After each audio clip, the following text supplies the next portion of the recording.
오늘은 모든 것이 은혜라는 제목으로 하나님의 말씀 증가하도록 하겠습니다. 최근 우리는 소중한 사람들을 떠나보냈습니다. 10월 29일 이태원 참사로 158명의 소중한 청년들이 목숨을 잃었고, 지난주 금요일 병상에서 세례를 받은 이종선 성도님이 별세하셨습니다. 우리 교회에서 병상세를 처음으로 드렸고 또 가장 고령의 성도님이셨는데 별세하셨습니다. 그렇게 소중한 이들을 연달아 떠나보낸 우리는 오늘 추수감사주일을 맞이했습니다. 소중한 가족을 떠난 이에게 감사는 조금 어울리지가 않죠. 선뜻 감사라고 말씀드리기도 불편하죠. 가족을 떠나보냈는데 감사하세요. 여러분 용납이 돼요? 이해가 돼요? 안 되죠. 어렵죠. 그런 이야기를 건넬 때 이해하기가 쉽지 않습니다. 우리는 인생을 살다 보면 감사하기 힘든 상황들을 마주합니다. 하지만 성경은 우리의 이러한 상황을 모르는 것인지 아니면 외면하는 것인지 모르는데 오늘 본문처럼 원론적인 말씀을 합니다. 오늘 본문 16절부터 18절입니다. 항상 기뻐하라. 쉬지 말고 기도하라. 범사에 감사하라. 여러분 오늘 이 말씀이 마음에 와 닿나요? 쉽사리 동의가 되지 않죠. 더욱이 항상 기뻐하는 것은 인간이 할 수 없는 영역이잖아요. 여러분 항상 기뻐할 수 있어요? 물론 기뻐할 수 있는 사람들이 모인 곳이 있죠. 병원이에요. 그곳은. 그분들은 항상 기뻐하고 있어요. 웃고 있죠. 그리고 이런 얘기들을 자주 하시죠. 하나님이 나에게 왕이 되라고 말씀하셨다. 옆에 있는 사람이 막 화를 내면서 얘기해요. 내가 언제 너에게 왕이 되라고 얘기했냐고. 그런 병원이 아니고는 일반 사람들은 웃기가 항상 기뻐하기가 힘든 거죠. 좋은 일이 있으면 누구나 기뻐할 수 있습니다. 하지만 사실 부사 항상이 좀 불편해요. 부사 항상. 항상 기뻐할 수 있을까요? 별이는 항상 기뻐할 수 있어? 이 부사가 늘 내 마음에 거슬려. 기뻐하는데 가끔 기뻐한다고 그러면 이해되는데 성경 오늘 항상 기뻐하라고 하잖아요. 항상. 이 부사가 너무 불편해요. 물론 바울이 항상을 뜻하는 헬라어 단어는 판톤테라는 헬라어 단어를 썼는데 이거는 하나님께로부터 오는 초월적인 기쁨을 뜻하는 단어예요. 원래 우리 원문에는 그런 느낌이 없지만 원래 헬라어에는 그런 의미예요. 하지만 우리의 삶의 자리는 항상이라는 전제가 어려운 상황이죠. 그래서 항상 기뻐하라는 신앙적 명령은 현실과 너무 괴리감이 너무 커요. 여러분 어떻게 생각하세요? 여러분 항상 기뻐하고 쉬지 않고 기도하고 모든 것에 감사할 수 있습니까? 군인이라도 이건 어렵죠. 이런 명령이 내려져도. 아마 대부분 사람들이 실천하기 어려운 말씀이라고 생각할 겁니다. 그렇다면 사도 바울은 오늘 이 데살로니가 전서는 사도 바울이 하나님 말씀을 기록해서 데살로니가 교회에게 보낸 편지 형태의 말씀이거든요. 그럼 사도 바울은 도대체 왜 이런 말도 안 되는 말씀을 데살로니가 교회에게 보냈을까요? 권면이란 이름으로. 그 해답을 찾기 위해 본문 속으로 우리가 조금 더 들어가 보겠습니다. 데살로니가 교회가 있는 데살로니가 지역은 굉장히 번화가였어요. 특히 로마의 군사도로 비아 에그나시아가 동서로 지나가는 우리로 얘기하면 고속도로예요. 당시 로마가 군사 전용 목적으로 고속도로를 넓게 깔았거든요. 고속도로 상상할 수도 없잖아요. 이때가 고대 시대잖아요. 근데 그걸 깔아져 있어요. 어디예요? 데살로니가 동서로 깔려 있어요. 그러면 교통이 발달하면 뭐가 발달해요?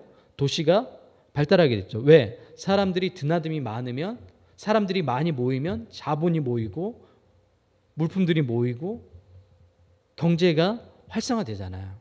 그런 도시가 데살로니가예요. 그 데살로니가 시에 있는 교회가 데살로니가 교회고 바울은 데살로니가에서 약 3개월간 머물렀어요. 처음에 3주는 회당이라고 이야기하는 회당이 언제 시작됐는지 얘기했죠. 바벨론 포로로 끌려가고 난 이후에 예루살렘 성전에서 예배할 수 없으니까 이스라엘 백성들이 뭘 만들었죠? 회당을 만들었어요. 그래서 그곳에서 신앙 교육을 했어요. 그래서 쭉 역사적인 전통이 내려와요. 기원은 그렇게 돼요. 네.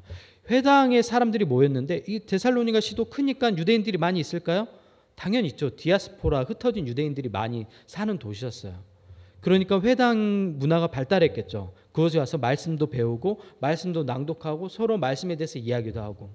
근데 바울이 3주간 이곳에 가서 복음을 선포했는데 사람들이 좋아했을까요? 거부했어요. 그리고 바울을 쫓아냈어요. 회당에서. 바울은 회당에서 쫓겨난 이후 야손이라는 사람 집에서 머물면서 복음을 전하기 시작해요. 우리로 얘기하면 가정교회가 이 야손이 집이 가정교회가 돼요. 그리고 이곳에서 머문 기간이 3개월인 거예요.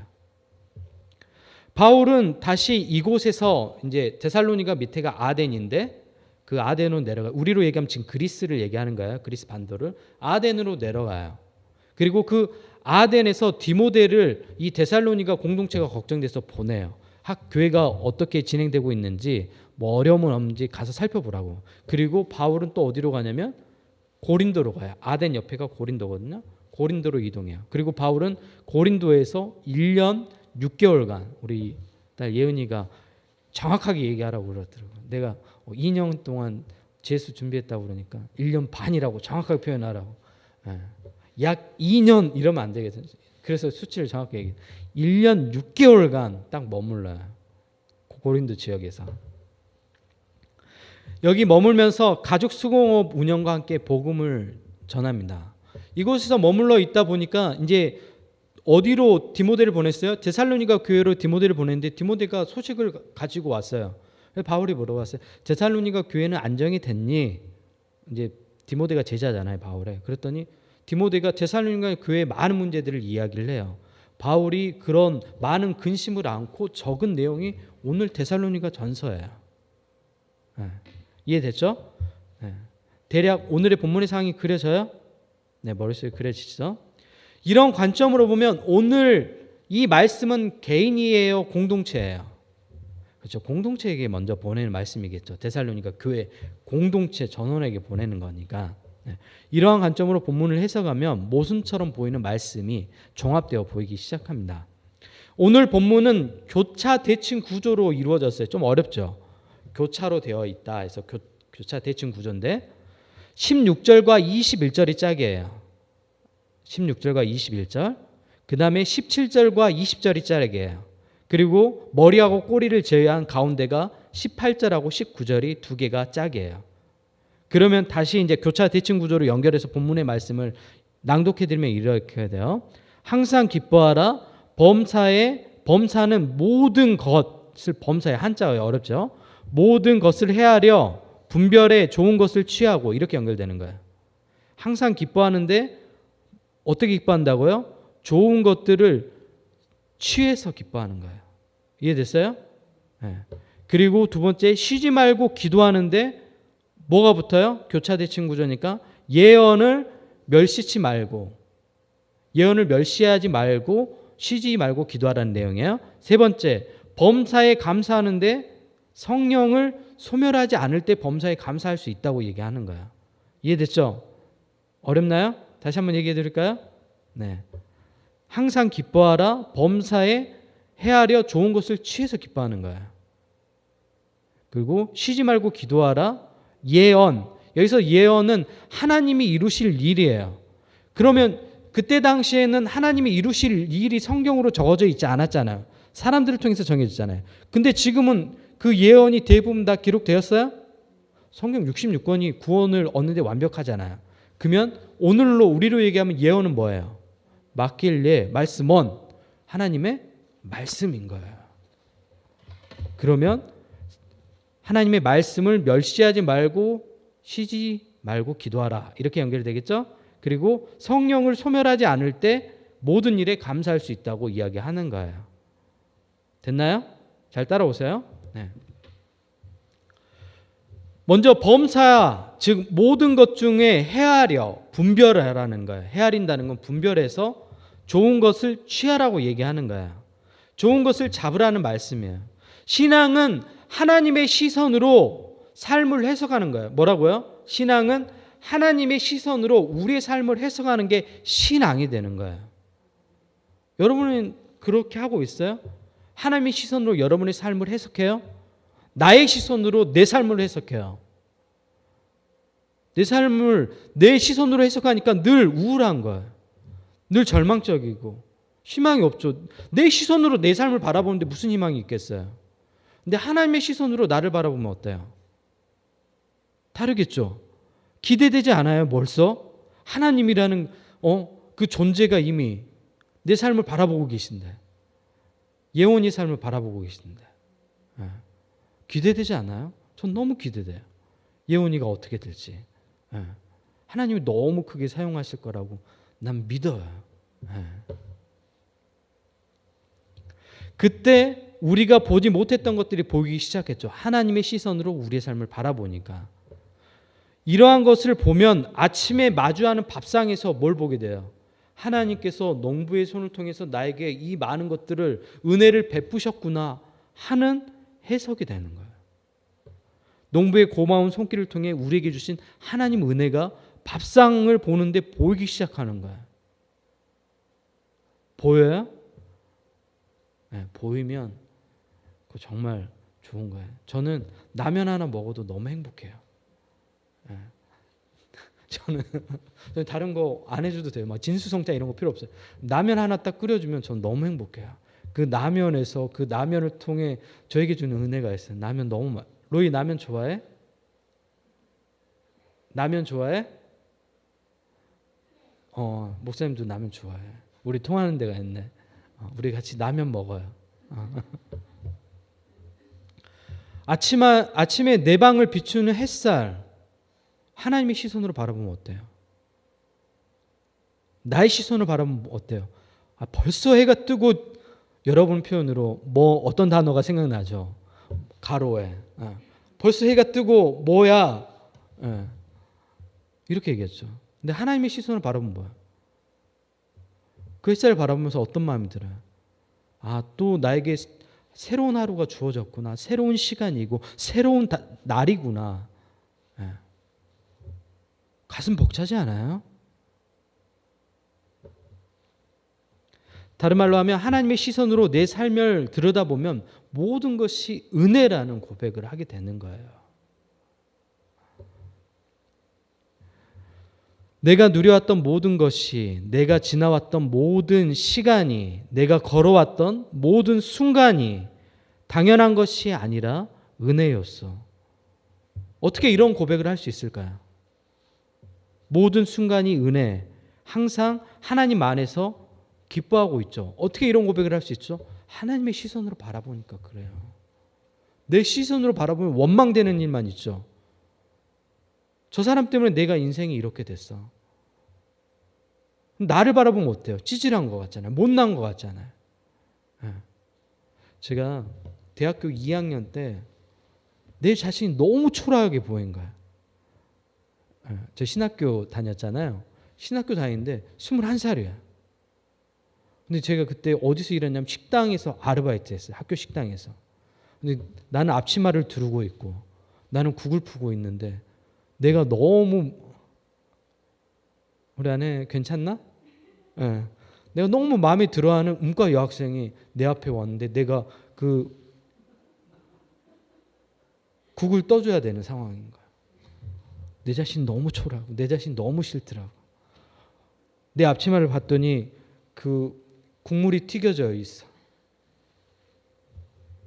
나는 땀은 뻘뻘 흘리고 있고 내 자신 너무 초라한, 너무 남루해 보였어. 다른 친구들 보면 너무 행복해 보이는데 나만 하루하루 걱정하면 살아가는 거야. 등록금 걱정, 생활비 걱정, 아르바이트를 계속해도 나아지지도 않고. 그래서 하나님께 그런 기도를 드렸어요. 하나님 왜 저 같은 사람을 쓰시려고 하시냐고. 전 너무 남루하고 가진 것도 없고 나를 도와줄 사람도 없다고. 이제 우리 서로 그만하자고. 나 그만하고 싶다고. 내 자신 너무 초라해 보인다고. 안 하고 싶다고. 근데 하나님 뭐라고 얘기하신 줄 알아요? 하나님 뭐라고 얘기하신 줄 알아요? 내가 바라보는 너와 너가 바라보는 내가 다르다는 거야. 하나님 나를 다르게 보고 계신 거예요. 너무 근사한 나를 보고 계신 거예요. 이루실 일을, 자기에게 주어진 일을 묵묵히 해가는 미래의 내 모습을 보셨던 거예요. 포기하지 않고, 타협하지 않고, 자기가 뱉은 말을 지키려고 하고.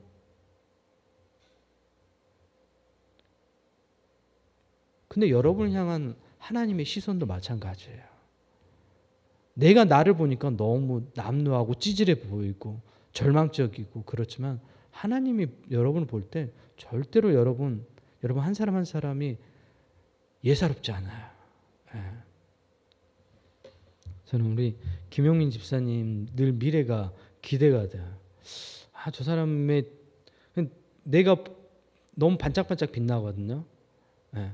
BTS를 가장 먼저 알아본 연예인이 누군지 알아요? 가수? 방시혁 말고, 방시혁은 키웠으니까. 누굴까요? 가수 중에. BTS하고 무려 BTS가 뜨기 전에 콘서트를 같이 했어. 누굴까요? 서태지예요. 서태지. 바라볼 수 있는 눈이 있는 거예요. 두 번째, 쉬지 말고 기도하라고 얘기하죠. 예언을 멸시치 말고. 여기서 사용한 단어 예언은 뭐라고 얘기했죠? 하나님이 이루실 일. 그러니까 우리에게 지금 주어진 성경을 이야기하는 거예요. 여러분 언제 기도해요? 별이는 언제 기도해? 역시 군인이야. 일괄적이야. 자기 전에 하고 밥 먹을 때. 성진이 언제 기도해? 일하러 갈 때? 요양원 힘들더라고. 나 가서 분위기가. 예은이는 언제 기도해? 아침에? 대부분 우리는 어려운 일이 있을 때 기도하죠. 이제 지금 이야기하는 건 시간을 얘기한 거고. 대부분 어떤 상황일 때 기도해요? 어려운 일이 있을 때 기도하죠. 근데 어려운 일이 있을 때 기도할 때 오래 기도가 돼요? 지속적으로? 잘 안 되죠. 솔직하게 얘기해봐. 괜찮아. 잘 안 되잖아요. 포기하잖아요. 중간에. 근데 오랫동안 기도할 때가 있어요. 언제일까요? 오랫동안 기도할 때가 있어요. 진짜. 언제일까요? 나를 향한 하나님의 말씀과 만날 때예요. 나를 향한 하나님의 비전을 발견할 때예요. 그럴 때 그 일이 이루어질 때까지 기도해요. 여러분도 아마 그런 경험들이 있을 겁니다. 이러한 모습을 우리는 성서 속에서 많이 찾아볼 수 있죠. 모세는 이스라엘 백성들을 가나안 땅으로 이끌어가는 그 40년 동안 기도했어요. 그리고 정작 본인은 들어갔어요? 못 들어갔어요. 바울은 이방 선교를 위한 사명을 다하고 순교하는 그날까지 어떻게 했어요? 기도했어요. 예수님은 어떻죠? 우리를 위해 십자가에서 자신의 모든 것을 내어주는 그 순간까지 기도하셨어요. 어떨 때 기도한다고요? 하나님의 말씀이 내 안에 머무를 때 기도하기 시작해요. 내 문제 갖고 기도하기 시작하면 금방 넘어지잖아요. 근데 하나님의 비전을 갖고 기도하기 시작하면 그 일을 이룰 때까지 기도하잖아요.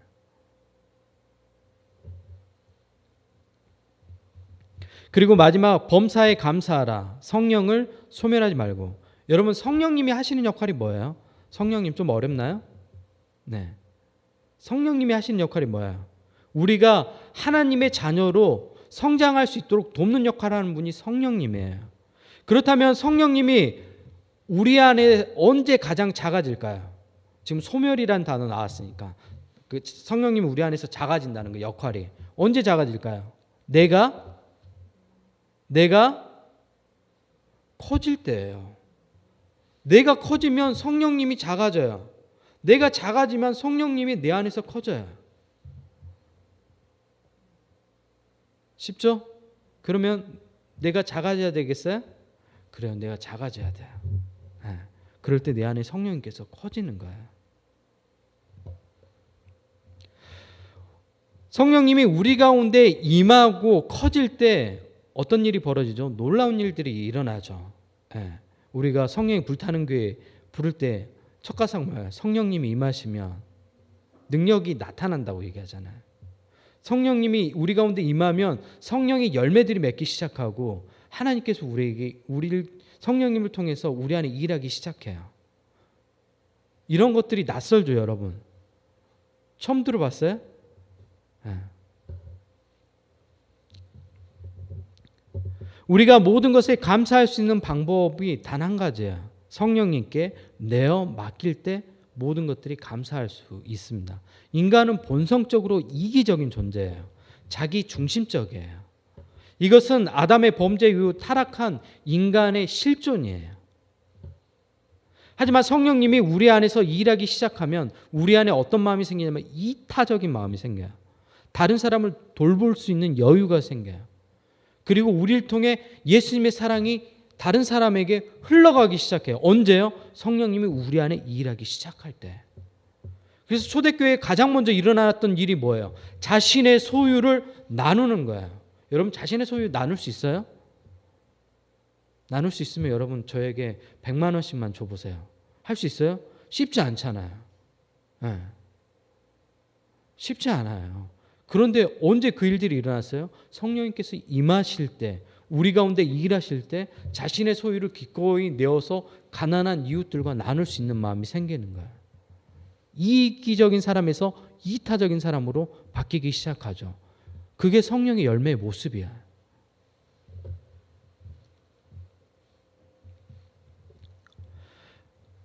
성령의 열매들이 맺어지기 시작하고 하나님의 세계가 내 안에 들어오면 세상의 가치가 전복되어 버려요. 내가 가지고 있던 세상의 상식들이 다 전복되어 버려요. 세상에 가지고 있던 사랑관들이 다 전복되어 버려요. 전복된다는 말 알죠? 이렇게 뒤집어 엎어지는 걸 전복된다고 그러잖아요. 차량이 전복되었다. 세상의 가치관들이 전복되어 버리는 거예요. 하나님의 나라의 방식으로 삶을 다시 살아가기 시작하는 거예요. 그러면 세상의 부와 명예가 더 이상 우리 삶의 목적이 되지 않는 거예요. 제 삶의 파격적인 변화는 성령님이 내 안에 일하기 시작할 때부터 일어났습니다. 성령님께 많은 것들을 맡겨드렸더니 이기적인 저의 본성과 연약함이 보완되기 시작했어요. 바울은 약 17년 전 성령님을 통해 예수님을 인격적으로 만났습니다. 그가 만난 예수님은 세상의 모든 가치를 넘어서는 존재였어요.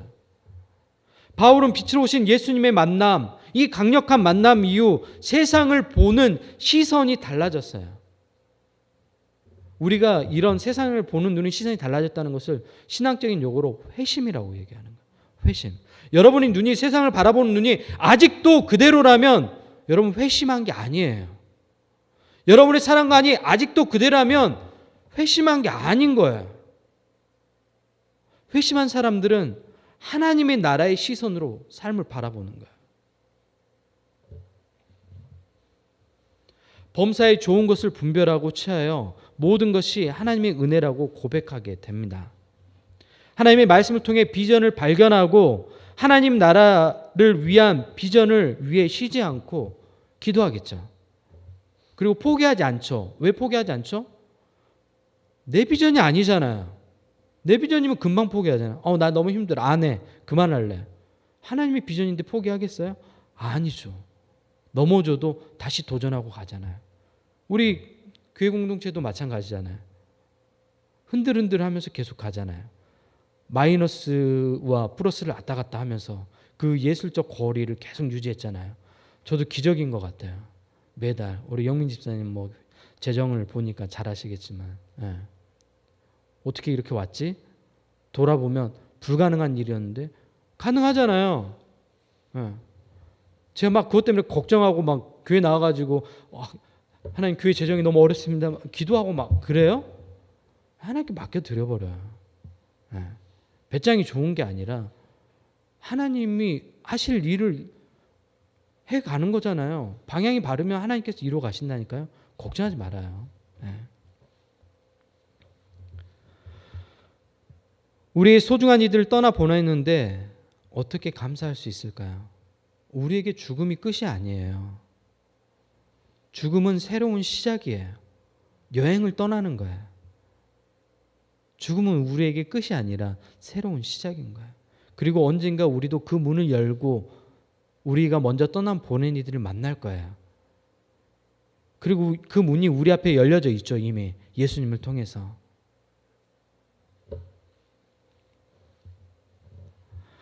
하나님을 찬양하고 예배하고 감사드리는 누에분교회 여러분 모두가 되었으면 좋겠습니다. 하나님이 우리 삶을 이끌어 가십니다. 가장 절망적인 순간에도 하나님이 우리의 삶을 이끌어 가십니다. 내가 감당할 수 없는 삶의 무게가 나를 짓누르는 그 순간에도 하나님이 우리의 신음하는 고통을 알고 계세요. 하나님께 맡기세요. 하나님께서 이끌어 가신다니까요. 저도 저의 삶을 하나님께 온전히 맡겨드립니다. 하나님께서 이끌어 가세요. 걱정하지 말아요. 너무. 네. 다 이끌어 가세요. 별이 또 걱정하지 말아요. 하나님께 맡겨요. 윤석열 대통령 걱정하지 마라. 그냥 놔둬보라.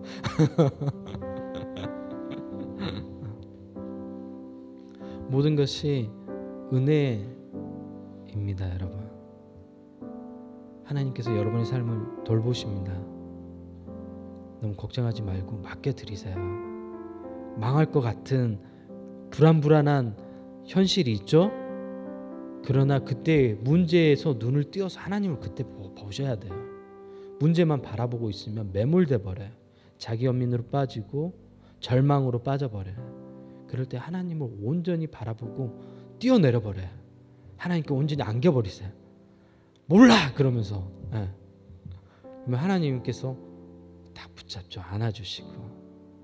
예, 사랑하는 내 딸, 아들, 걱정하지 마. 예. 들의 백합화 보세요. 공중의 나눗새 보세요. 하물며 우리가 하나님이 가장 사랑하는 사람이잖아요. 우리를 돌보십니다. 하나님 여러분을 돌보십니다. 예. 모든 세상의 어려움들 하나님께 맡기세요. 예. 그리고 감사하세요. 감사될 거예요. 왜? 하나님의 시선으로 바라보니까 감사가 되겠죠.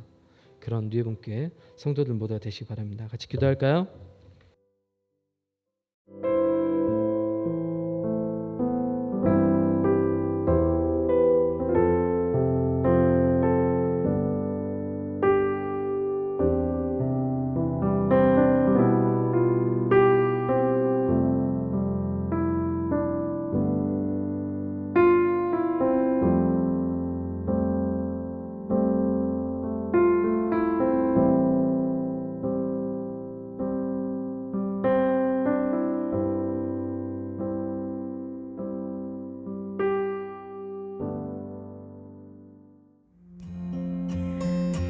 누에분교회 성도 여러분, 한 주간 잘 지내셨나요?